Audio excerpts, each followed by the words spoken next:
સાબરડેરીની આજે 61મી સાધારણ સભા યોજાઈ. કયા કયા એજન્ડાઓ ઉપર ખાસ કરીને ચર્ચા કરવામાં આવી? કેટલી મંત્રીઓના, પશુપાલકો અથવા તો જે ચેરમેનો હતા તે હાજર હતા પ્રતિનિધિ તરીકે? સૌને મારા નમસ્કાર. સાબરકાંઠા અને અરવલ્લી જિલ્લાના સભાસદો ભાઈઓ માટે આજે 61મી વાર્ષિક સાધારણ સભાનું આયોજન કરવામાં આવ્યું હતું.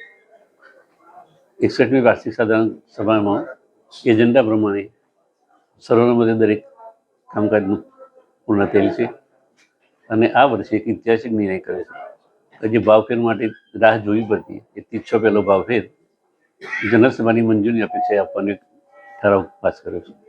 બીજું, ચેરમેન અને સેક્રેટરી એમની પણ વર્ષમાં એક વાર મિટિંગ કરી અને પ્રશ્નો માટે તે બોડીની નિયામક મંડળે નિર્ણય કર્યો તો એક મિટિંગનું આયોજન આ રીતે કરવું.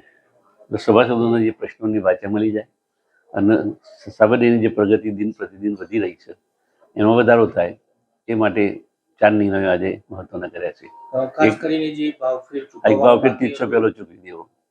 બીજું, બીજા તબક્કામાં જે આપણી ભાવફેર આ એટલે 13મી તારીખે પતી જશે. આજે જેમ પતી જાય સેવા મંજૂર થાય એટલે 13મી તારીખે દરેક ખાતામાં જતા રહેશે.